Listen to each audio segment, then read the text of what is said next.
Let's talk about writing essays. What if you could write really great ones without all the usual stress and struggle? Well, today we're going to dig into a method called Effortless Essays that promises to do just that. Seriously, just imagine it for a second.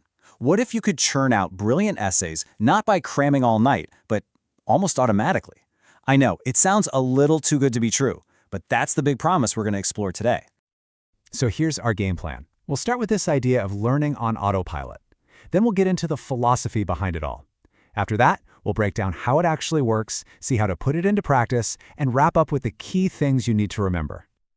All right, let's jump right into our first big idea, this concept of learning on autopilot.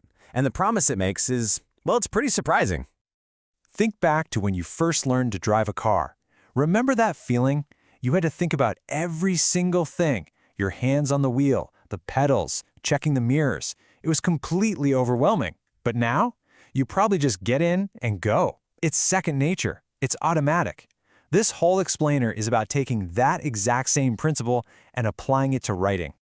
And that brings us right to the heart of this whole method, the effortless philosophy. This is, and I'm not kidding, the secret key that makes everything click. At its core is this concept called Wu Wei Zishu.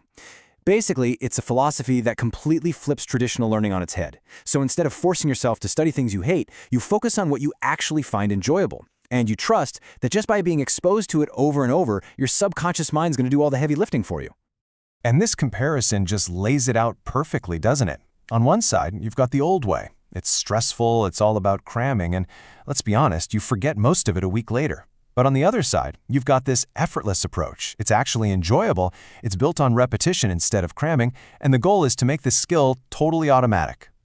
And this quote really gets to the science of it. This isn't magic, you know? It's all about repetition. Your subconscious brain is this incredibly powerful pattern recognition machine.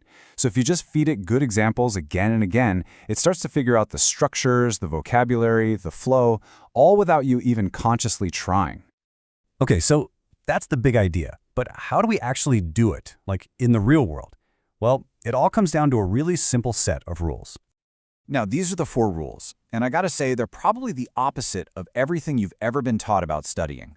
First, you only read things you actually find interesting. Second, you just do a little bit every day. Third, and this is the big one, the second you start to feel bored, you stop. That's a rule. And last, you just have to trust the process. And the best part? You don't need to block out huge chunks of time for this. The whole idea is to use those little pockets of dead time we all have in our day. You know, waiting for a bus, sitting on the bus, waiting for a friend to show up. Those little 5 or 10-minute windows are absolutely perfect for a quick, enjoyable read. It's all about consistency, not intensity. If you only remember one thing from this whole explainer, please let it be this. You have to enjoy it. The moment you feel stressed or like you're forcing yourself, your brain literally stops the learning process. This method only works when you're relaxed and genuinely engaged. All right, so let's get practical. Let's actually put this thing into practice. And I want you to think about this next part like it's your own personal treasure hunt. So when you're reading these model essays, your goal is totally different now. You're not reading to memorize facts about, say, traffic congestion. No, you are on the hunt for patterns. You're looking for useful phrases and sentence structures, what the source calls chunks of words.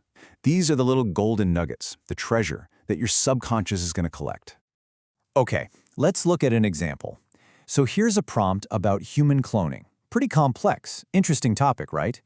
Remember, you're not trying to become an expert on cloning. You're just reading to see how a good writer builds a strong argument on the page. See? This is exactly what we're looking for. Check out these highlighted phrases. Could be saved. It's a simple but really powerful way to talk about potential benefits. Or look at this. What makes a human life? That's a fantastic structure for asking a tough, ethical question. These are the chunks of words your brain will just start to absorb. Let's try another one. Totally different topic. Government funding for the arts. Again, the key is that you find the topic at least kind of interesting. So let's go on another treasure hunt. What can we find in here? And bingo! There's another piece of treasure. Look at that phrase, is conveyed through. I mean, that's such a more sophisticated way of saying something is shown by or is expressed in.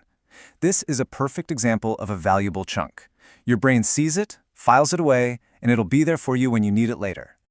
Now, the source material has this really great tip, especially for people whose first language might be an Asian one. Your treasure map can be even more specific. You can actively hunt for the small stuff, like the correct use of articles, an, the, or how plurals work, or spotting different verb tenses. This basically turns boring grammar practice into an active discovery mission. Okay, we've gone through a lot, so let's pull it all together into a simple, straightforward action plan. These are your key takeaways. So to wrap it all up, 1. Read for fun, never force it. 2. Remember that a little bit every day is way more powerful than cramming once a week.